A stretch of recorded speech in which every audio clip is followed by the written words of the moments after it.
شروع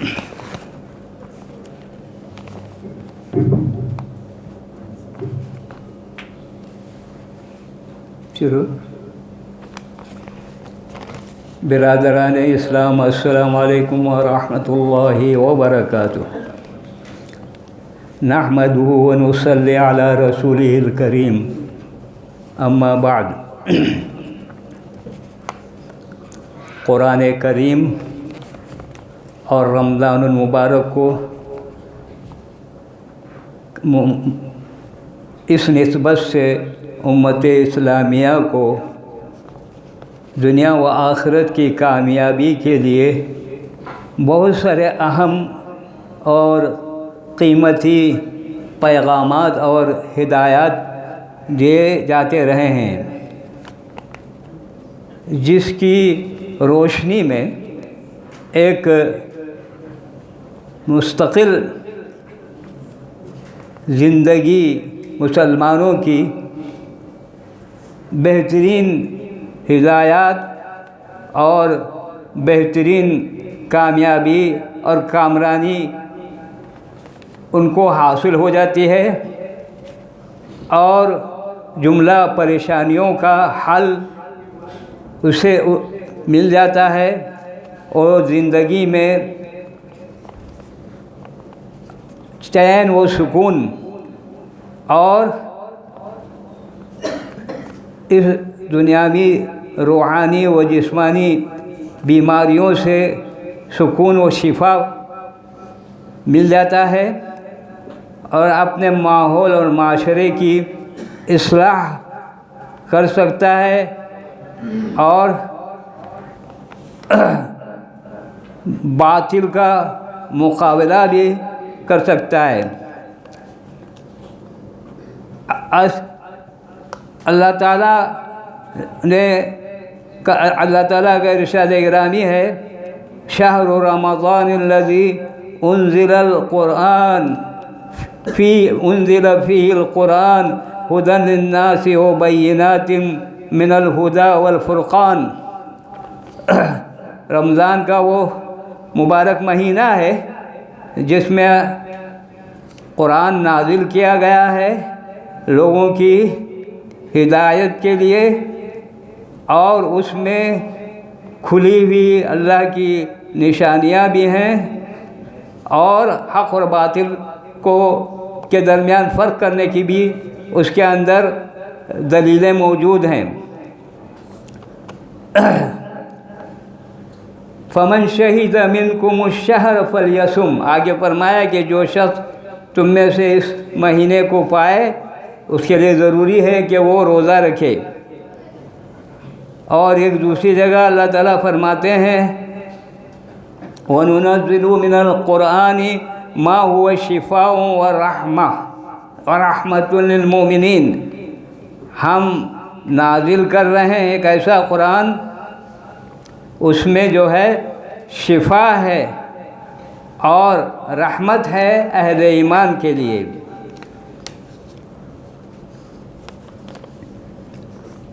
رمضان کی فرضیت اور اس کی حکمت پر بہت ساری دلیلیں احادیث شریفہ میں موجود ہیں،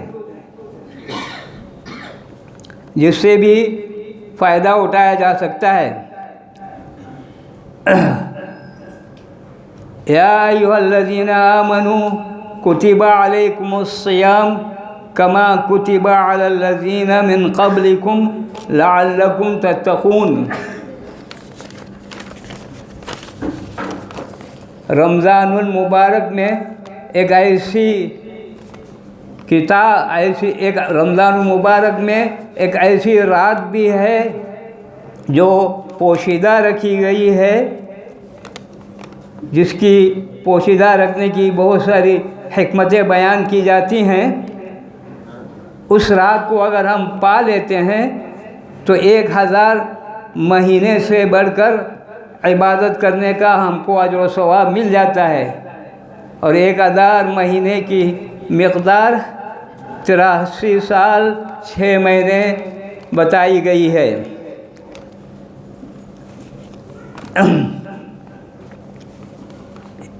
اور جس کی سورہ القدر میں تشریح آ گئی ہے، انا انزلناہ فی لیلۃ القدر وما ادراک ما لیلۃ القدر لیلۃ القدر خیر من الف شہر تنزل الملائکۃ والروح فیہا بإذن ربہم من کل امر سلام ہی حتی مطلع الفجر۔ ہم نے اس قرآن پاک کو نازل کیا ہے لیلۃ القدر میں، اور آپ کو پتہ ہے لیلۃ القدر کتنی قیمتی رات ہے۔ لیلۃ القدر خیر من الف شہر، لیلۃ القدر جو ہے 1000 مہینوں سے افضل ہے۔ تنزل الملائکۃ والروح فیہا بإذن ربہم من کل امر، اس میں سارے ملائکہ نازل ہوتے ہیں اللہ کی اجازت سے زمین پر، اور اس میں روح الامین حضرت جبرائیل علیہ السلام بھی نازل ہوتے ہیں۔ ہر حکم لے کر اللہ تعالیٰ کا جو بندوں کے بارے میں وہ دینا چاہتے ہیں، اور سلامتی ہی سلامتی ہے طلوع فجر تک، یہ سلسلہ جاری رہتا ہے۔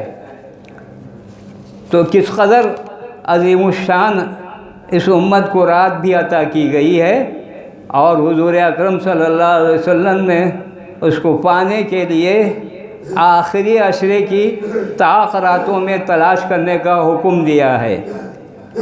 لہذا ہمیں اس کی کوشش کرنی چاہیے۔ عشرے رحمت تو گزر گیا، لیکن ہم گزر رہے ہیں اب عشرے مغفرت سے، اور آخر میں آئے گا آخری عشرہ، جس کے بارے میں فرمایا حضور اکرم نے عتق من النار، جنت میں داخل ہونے کا فیصلہ اللہ فرماتے ہیں، اور جہنم سے چھٹکارے کا۔ تو یہ رات بھی ہمیں پانا ہے، اس کے لیے کوشش کرنا ہے۔ اور اسی طرح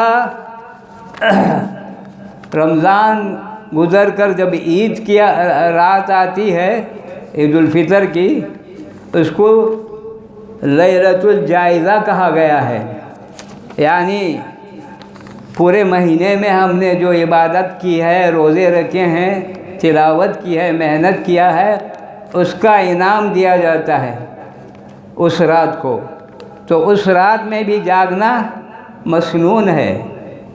حضور صلی اللہ علیہ وسلم نے ارشاد فرمایا ہے کہ جو شخص عیدین کی رات کو جاگتا ہے، اس کا دل جو ہے پورے سال بیدار رہتا ہے، زندہ رہتا ہے، یعنی اس کو نیکیوں کا حکم دیتا رہتا ہے، آمادہ کرتا رہتا ہے، اور برائیوں سے اس کو روکتا ہے۔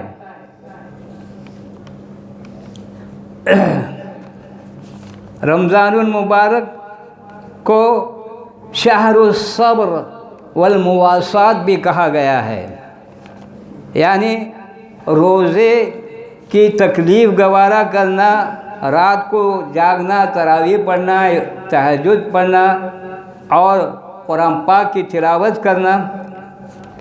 اس میں بڑی مشقت ہوتی ہے، نفس کے خلاف کرنا پڑتا ہے، اور اپنے کو ہمیشہ اس کے لیے تیار رکھنا پڑتا ہے۔ تو یہ صبر کا مہینہ ہے، شہر الصبر والمواسات۔ مواسات اس معنی میں کہ ہمدردی کرنے کا مہینہ ہے۔ ہم کو حکم ہوا ہے کہ ہم زکوٰۃ ادا کریں، خیرات کریں، صدقات عطا کریں، تاکہ غریبوں کی بھی زندگی بن آئے، اور ہم اپنے معاشرے میں غریب طبقات کو بھی اوپر اٹھا سکیں۔ اس کے لیے بھی ہمیں یہ شہر الصبر والمواسات کہا گیا ہے۔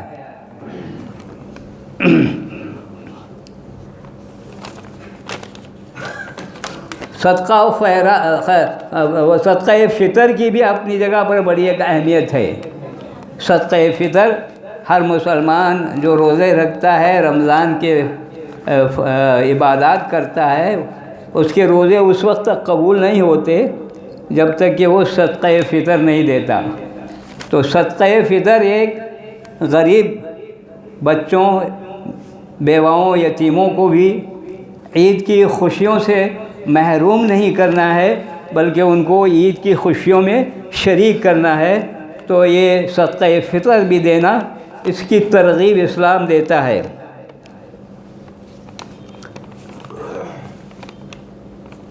رمضان المبارک کے مقدس مہینے میں جنگ بدر کا اور فتح مکہ کا واقعہ بھی پیش آیا ہے۔ اسلام کی یہ جنگ رمضان شریف میں واقع ہوئی تھی۔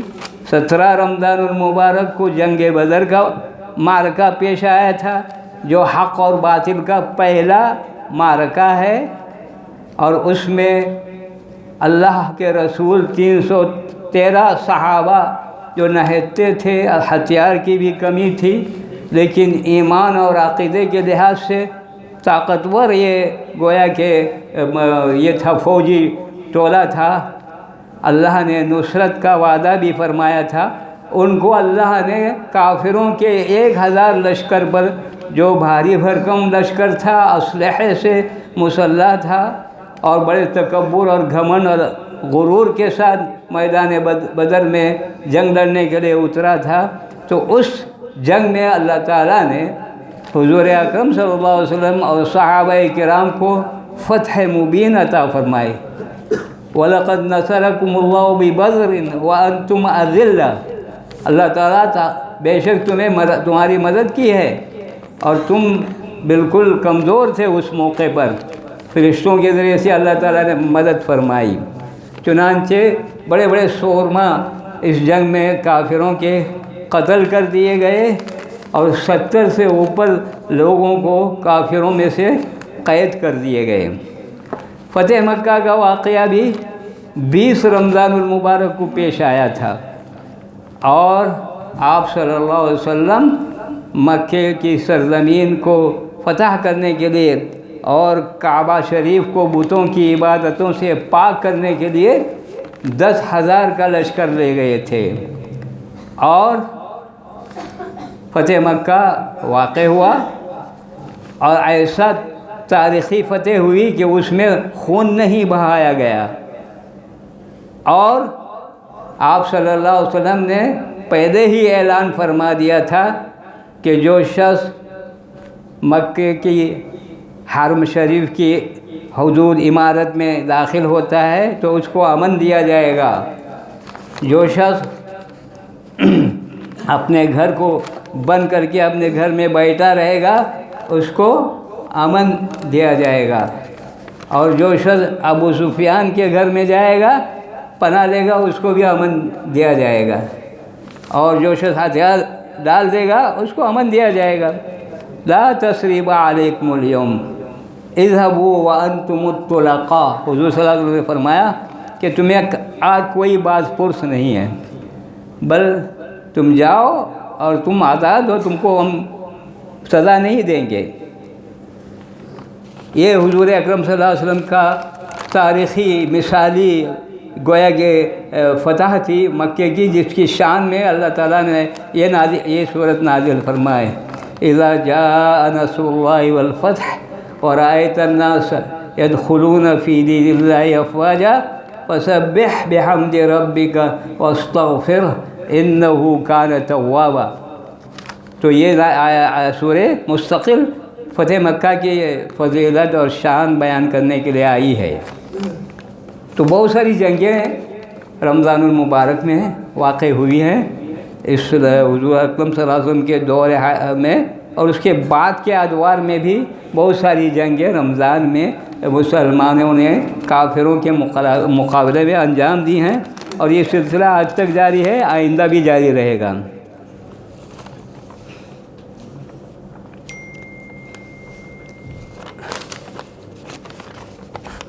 فتح مکہ کا واقعہ سن 8 ہجری میں پیش آیا تھا، جس میں حضور اکرم صلی اللہ علیہ وسلم کی قیادت میں صحابہ کرام کا 10,000 کا لشکر مشرکوں اور کافروں کا گڑھ مکہ مکرمہ کو فتح کیا، اور کعبے کو بتوں کی عبادت کی لعنت سے پاک کیا، جس کا ذکر سورہ نصر میں بیان کیا گیا ہے۔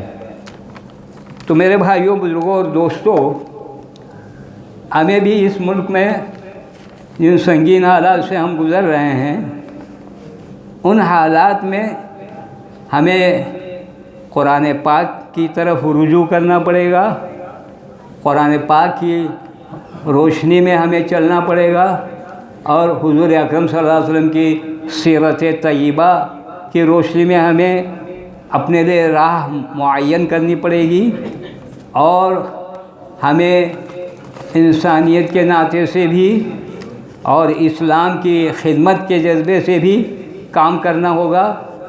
میں سمجھتا ہوں کہ رمضان میں ہمیں یہ سب ہدایات ملتی ہیں اور بڑی قوت ہمیں حاصل ہوتی ہے۔ اس رمضان کے مہینے میں تلاوت کلام پاک کا اجر و ثواب بڑھا دیا جاتا ہے، عبادتوں کا اجر و ثواب بڑھا دیا جاتا ہے۔ اس رمضان المبارک میں خیرات کا اجر و ثواب بھی بڑھا دیا جاتا ہے۔ علاوہ ازیں اس مہینے میں جس کی موت واقع ہو جاتی ہے اس کو معاف کیا جاتا ہے اور اس کی مغفرت ہو جاتی ہے۔ ہمارے شہر بٹپل میں جتنے بھی اموات واقع ہوئی ہوں، مردوں میں سے یا عورتوں میں سے یا بزرگوں میں سے، اللہ تعالیٰ ان سب کی مغفرت فرمائے، ان کو جنت الفردوس میں اعلیٰ مقام عطا فرمائے۔ ہمارے قوم کے ایک بزرگ قائد جناب حسن شبر دامدہ صاحب کی بھی اسی رمضان مہینے میں وفات ہوئی ہے۔ ان کی بڑی خدمات ہیں انجام کے لیے، اور وہ بڑے پابند صوم و صلات بھی تھے اور بڑے دانشور تھے۔ ایک خلا ہو گیا نہ صرف انجمن کے لیے بلکہ دوسرے اداروں کے لیے بھی۔ اللہ ان کی مغفرت فرمائے اور ان کو جنت الفردوس میں اعلیٰ مقام عطا فرمائے۔ علاوہ ازیں کل ہمارے جو محترم بھائی جناب حبیب اللہ صاحب رکن الدین کی بہترین انداز سے وفات ہو گئی۔ اللہ تعالیٰ ان کی مغفرت فرمائے اور جنت الفردوس میں اعلیٰ مقام عطا فرمائے، اور ان کے پسماندگان کو صبر جمیل عطا فرمائے۔ جو بیمار ہیں ان کو شفا عطا فرمائے، جو بے گھر ہیں ان کو گھر عطا فرمائے، جو بے جوڑے ہیں ان کو جوڑا عطا فرمائے، جو جس طرح کی پریشانی میں مبتلا ہیں ان سب کو ان کی پریشانیوں سے نجات عطا فرمائے۔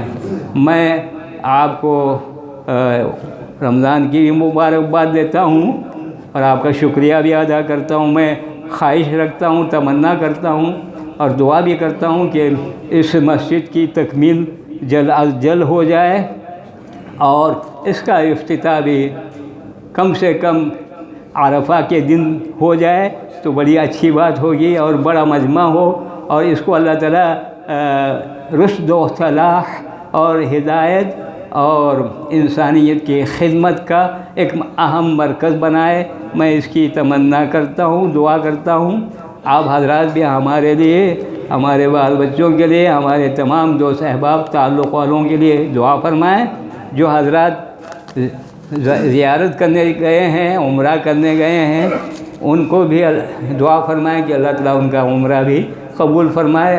ہم سبوں کو جنہوں نے حج وغیرہ نہیں کیا ہے اور عمرہ وغیرہ نہیں کیا ہے ان کو بھی حج اور عمرہ کرنے کی توفیق عطا فرمائے۔ اللہ تعالیٰ اس محلے کو بھی آباد فرمائے، اور اس مسجد کے جو حضرات تعاون کرتے ہیں تعمیر کے لیے، جن صاحب نے تعمیر کیا ہے، اس کو جزائے خیر عطا فرمائے اور اس کو مزید توفیق عطا فرمائے۔ مسجدوں مدرسوں کو سب قائم کرنے کی، یتیم خانوں کی، اور اس طرح کے کار خیر کے جتنے ادارے ہو سکتے ہیں اس کو قائم کرنے کی اللہ تعالیٰ ان کو توفیق عطا فرمائے۔ وآخر دعوانا ان الحمد للہ رب العالمین۔